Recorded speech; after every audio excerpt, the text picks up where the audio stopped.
십자가, 고난의 순종함으로 온전하게 되는 것. 어느 날 자궁암에 걸려 죽게 되었다가 나으신 분의 간증을 듣게 되었다. 자궁암이 너무 심각해서 가망이 없다는 의사의 진단을 받은 날 부엌에 뭘 먹으러 들어왔는데 하나님이 이렇게 말씀하셨다고 한다. 딸아, 내가 너의 병을 고쳐주겠다. 그러니 그분이 얼마나 감격했겠는가. 그 자리에 주저앉아 펑펑 우셨다고 한다. 몇 시간 펑펑 울고 나니 암이 싹 사라졌다고 했다. 이 간증을 들은 나의 마음이 어떠했을까? 부러웠다. 그 이야기가 부럽지 않을 암 환자가 어디 있겠는가? 그 얘기를 들으니 너무 은혜가 되고 부러워서 나 역시 그러한 음성을 들으리라 결심하고 집에 와서 기도했다. 누구에게나 동일하신 하나님, 제 기도를 들어주세요. 아까 그분의 하나님과 저희 하나님이 똑같잖아요. 저에게도 딸아, 너의 병을 고쳐주겠다는 음성을 들려주십시오. 정말 열심히 기도했다. 그러나 주님은 내가 원하는 음성을 주지 않으셨다. 그저 이렇게 말씀하셨다. 온전하라, 온전하라. 이거 아닌데, 이 말은 정말 부담스러운데. 차라리 순종하라가 낫지 않은가. 온전하라는 말은 너무 부담스러웠다. 그래서 거부했는데 하나님은 한 번이 아니라 계속 말씀하셨다. 하나님의 계획은 항상 내 계획과 다르다. 나는 병이 단번에 낫기를 바란다. 그러나 주님은 병을 고쳐주시는 게 아니라 온전하라고 말씀하셨다. 나는 부담스럽기도 하면서 고민이 됐다. 대체 어떻게 해야 온전해질 수 있는 것인지 고민이 됐다.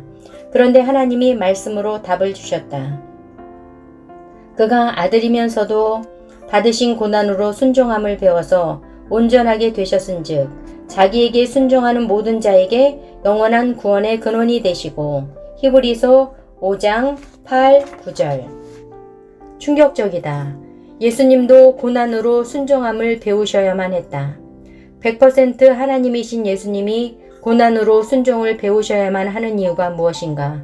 그분은 100% 신이시지만 인간의 몸을 입고 오셨다. 인간의 몸은 불완전하다. 예수님은 인간의 몸을 입고 계셨기 때문에 100% 인간이셨다. 그러니까 우리가 당하는 희로애락을 다 느끼시는 것이다. 예수님조차도 고난으로 순종함을 배울 수밖에 없으셨다. 온전하게 되시기 위해서. 예수님도 그렇다면 하물며 우리는 어떻게 해야 되는가? 우리도 고난의 순종함을 배워서 온전하게 될 수밖에 없다. 아, 그렇구나. 이 고난의 순종에서 온전하게 되는 것이 주님 뜻이구나. 나는 온전하라는 주님의 말씀에 대한 고민의 해답을 얻음과 동시에 십자가의 의미를 새롭게 느끼게 되었다. 이 말씀을 주시기 전에 나는 항상 십자가를 생각하면 주님의 수치, 고통만을 생각하며 눈물을 흘리고 감격했다. 그런데 이 말씀을 보고 생각해봤다. 그랬더니 예수님이 고통 없이 1초 만에 돌아가셨어도 그 피값으로 충분히 우리 모두의 죄를 사하실 수 있음을 깨달았다. 구약시대의 제사에서는 소나 양 등을 잡아 제물로 드렸다. 그래야만 하나님께 죄를 용서받을 수 있었다. 그런데 인간의 죄가 더 큰가? 동물의 죄가 더 큰가? 인간의 죄가 훨씬 더 크다. 그렇다면 동물의 피로 우리 죄가 완벽하게 씻길 수 없다. 그래서 하나님은 더 큰 제물을 생각하셨다. 온 인류의 죄를 덮고도 남을 큰 제물은 하나님뿐이었다. 그래서 하나님은 인간의 몸으로 이 땅에 오셨다. 구약시대 제물과 예수님의 십자가 죽음의 원리는 똑같다. 그런데 구약시대 때는 제물을 힘들게 고문해서 죽이지 않았다. 그냥 단칼에 죽였다. 피값이 중요하기 때문이다. 즉 예수님도 단번에 돌아가셨더라도 얼마든지 모든 인류의 죄를 사할 수 있으셨다. 그분이 고통당하고 돌아가시나 그렇지 않으나 결과는 똑같다. 그 피값은 같다. 그런데 예수님이 수치와 고통을 당하신 이유는 무엇인가? 이 점을 놓고 생각하다가 히브리서 말씀을 떠올리게 되었다. 온전하게 되셔서 영원한 구원의 근원이 되시기 위함이었다. 구약에서도 흠 있는 제물은 드릴 수가 없었다. 흠이 없는 어린 양만 제물로 드릴 수 있었다. 그와 같이 예수님께서도 우리 죄를 사하시기 위한 제물이 되기 위해 흠없이 완벽하게 온전해져야 하셨다. 그런데 그 유일한 방법이 고난에 순종하는 것이었다. 그래서 100% 신이었으나 인간의 육체를 입고 계셨던 예수님은 고난에 순종함을 배워 온전하게 되셨다. 이것이 바로 내가 새롭게 깨달은 십자가의 의미였다. 고난에 순종함으로 온전하게 되는 것. 고난도 두렵지 않다.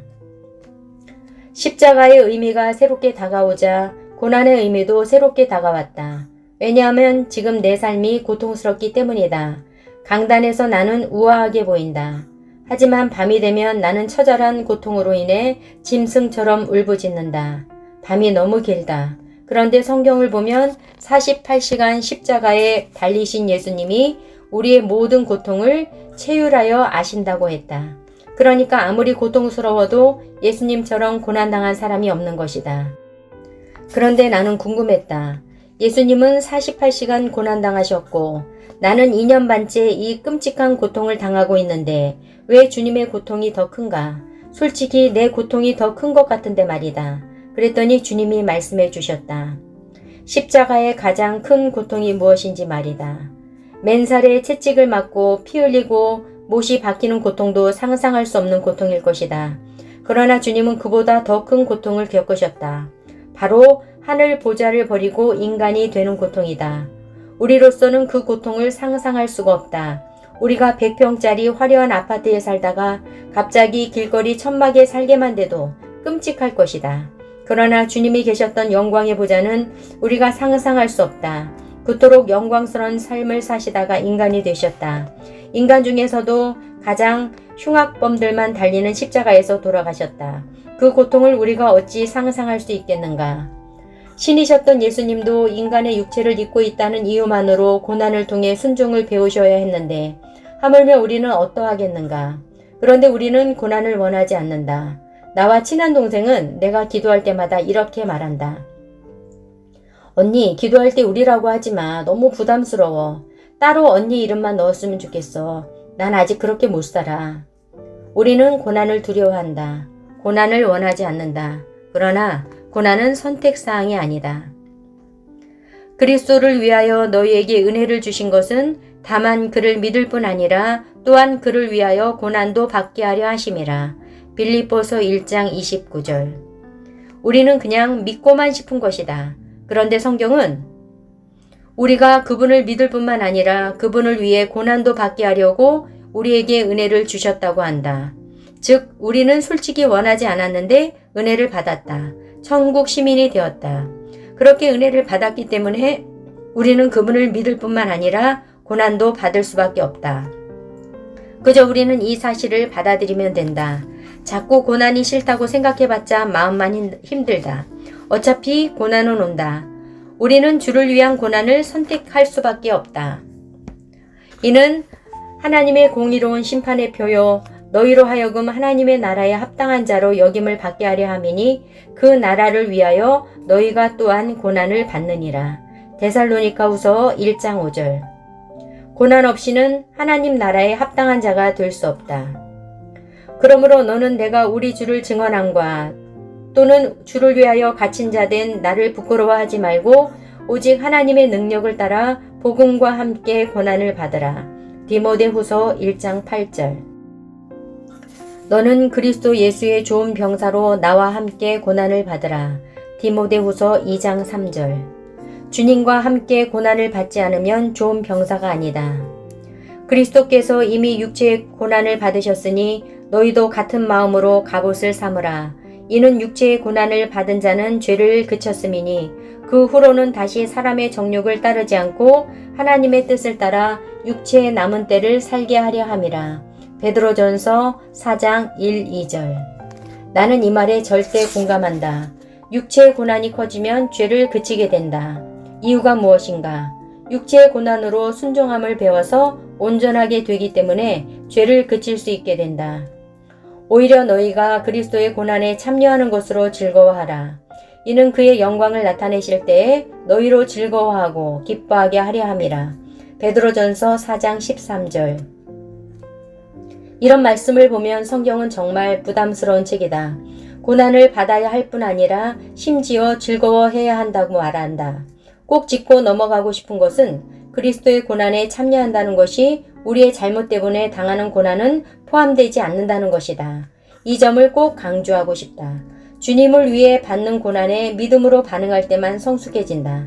그러니까 고난을 받을 때면 그것이 나의 잘못으로 인한 고난인지 주님을 위해 받는 고난인지 분별해야 한다.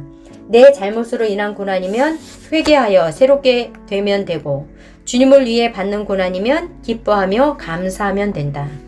고난을 꼭 당할 수밖에 없다고 한다면 우리가 그 고난을 두려워해야 하는가?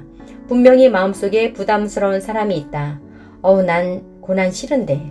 그런데 우리는 그럴 필요가 없다. 모든 은혜의 하나님, 곧 그리스도 안에서 너희를 부르사 자기의 영원한 영광에 들어가게 하시니가 잠깐 고난을 당한 너희를 친히 온전하게 하시며 굳건하게 하시며 강하게 하시며 털을 견고하게 하시느니라. 베드로전서 5장 10절. 고난은 잠깐이다. 어떤 일이 와도 당신은 절망할 필요가 절대 없다. 잠깐이기 때문이다. 그 잠깐을 견디면 영원한 영광이 기다린다. 그런데 우리는 자꾸 이 땅의 삶에 집중하기 때문에 그 잠깐을 견디지 못한다. 영원한 삶을 바라보라. 영원한 영광을 바라보라. 그러면 잠깐의 고난은 장난과 같이 느껴질 뿐이다. 고난을 두려워할 필요가 없는 또 다른 이유는 고난을 당한 우리를 주님이 친히 온전하게 하시며 굳건하게 하시며 강하게 하시며 털을 견고하게 하실 것이기 때문이다.